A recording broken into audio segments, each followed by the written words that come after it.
In a world where freedom of speech and expression should be rights, there are places where speaking out can cost you everything. Everything, including your life.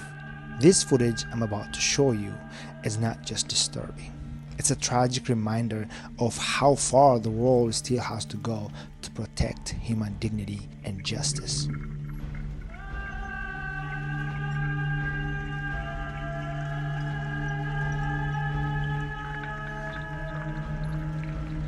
This footage comes from Ethiopia, a country that has known too much bloodshed in its pursuit of peace, a country where dissent is crushed. And speaking against the regime of Prime Minister Abiy Ahmed can be a death sentence.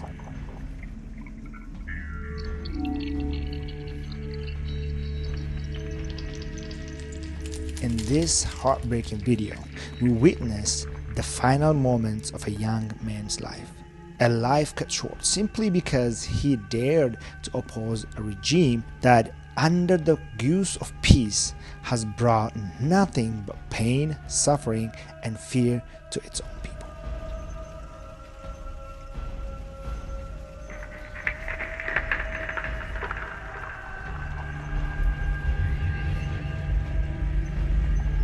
He was a son, a brother, a friend.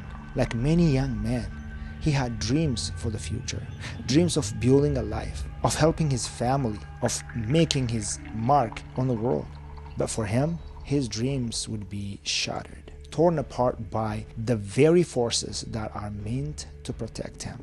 Forces that see him not as an individual, but as a part of a collective they have chosen to target, to eliminate. This young man was from the Amhara region, one of the Ethiopia's largest ethnic groups. Yet, under the rule of Prime Minister Abiy Ahmed, the Amhara people have become victims of targeted violence, discrimination, and suppression. Their lives have been defined by fear, hatred, and brutality. This young man didn't just lose his life. His family, his mother, father, brothers, and sisters watched in horror as soldiers in broad daylight marched him to his death. They were forced to look on, powerless, as he was made to kneel in the dirt, an AK-47 pressed to his head.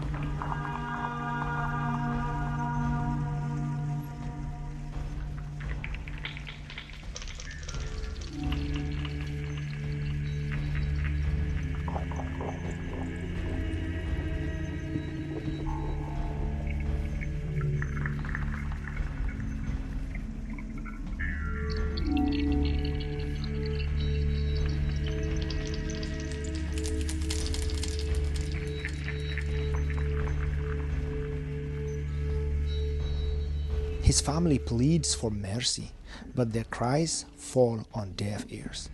His life is deemed expendable by the government that values power over the lives of its citizens. This young man, his only crime was being Amhara. His only sin was standing up for the truth.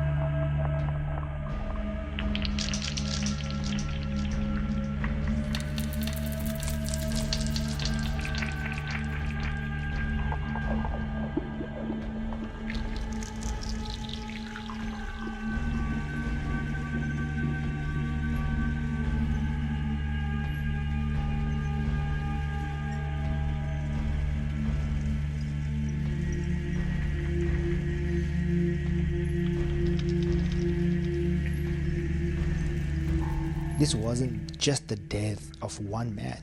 It was the death of his community. The death of a people subject to an ethnic cleansing campaign led by the very government that's meant to protect them. His story is not unique.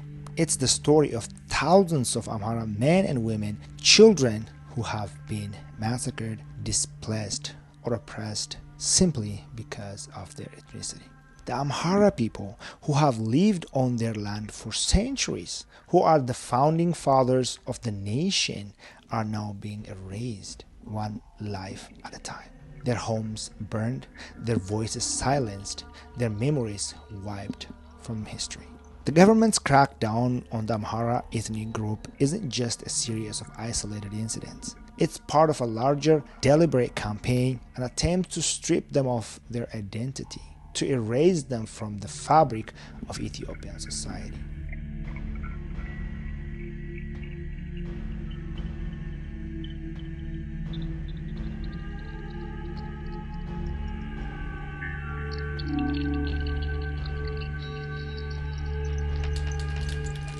This specific young man's family will never forget that day, will never forget how they were forced to watch helpless. They will never forget how their son, their brother, was treated as less than human, as a casualty of a war he never chose.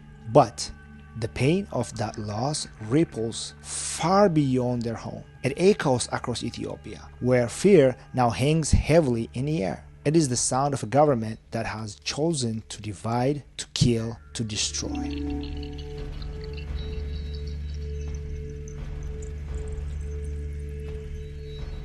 But what makes this even more unforgivable is not just the cruelty of the regime, but the complicity of the international community.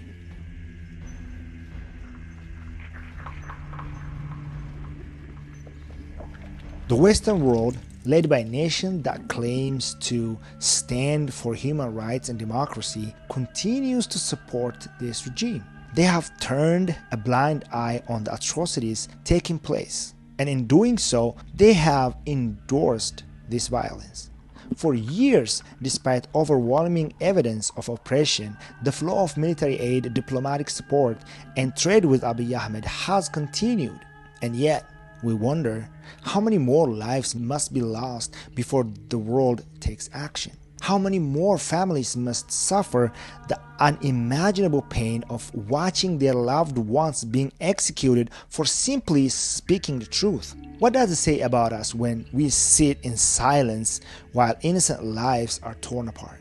This is not just the tragedy of one man or one family. This is the tragedy of a world that claims to care but fails to act. This is not just an Ethiopian tragedy. This is a global failure, and the way of that failure will haunt us all for generations.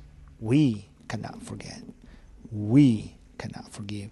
Not until the world wakes up, not until we demand change, and not until we stand up for the lives of those who can no longer stand. The question is, will you stay silent, or will you join the fight for justice?